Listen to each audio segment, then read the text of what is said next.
Ẹ káàsán sá. So app yẹn ni mo ń try àti mo ń try àti login sórí ẹ̀ báyìí.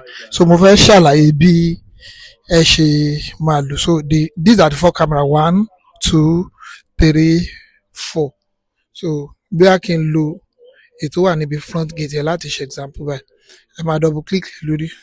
Ó máa sọ pé tap here to cancel login, ẹ̀ ní wulẹ̀ tap again to cancel login.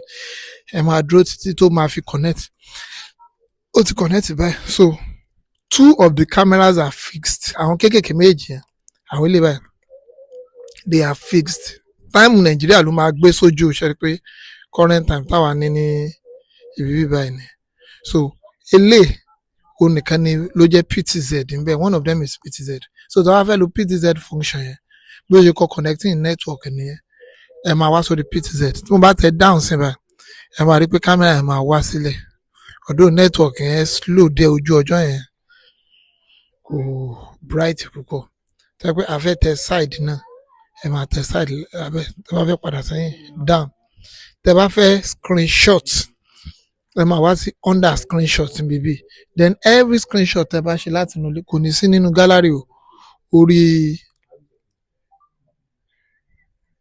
Orí kíní ló máa wà.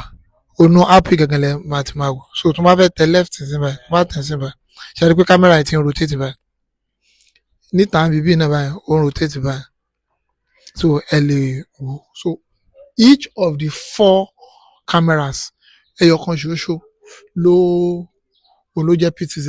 All others are fixed. Àwọn kékèké máa tún tẹ padà báyìí. Ṣé báyìí? Máa tún fẹ́ wọ owó òkè báyìí. Ó ní mo tún tẹ òkè dé báyìí. Ṣé báyìí?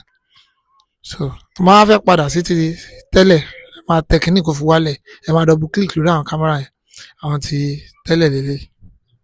Àwọn méjì tó wà fix ni. So tẹ́ bá fẹ́ gbọ́ nǹkan tó ń sọ nínú kámẹ́rà yẹn, tẹ́ bá ti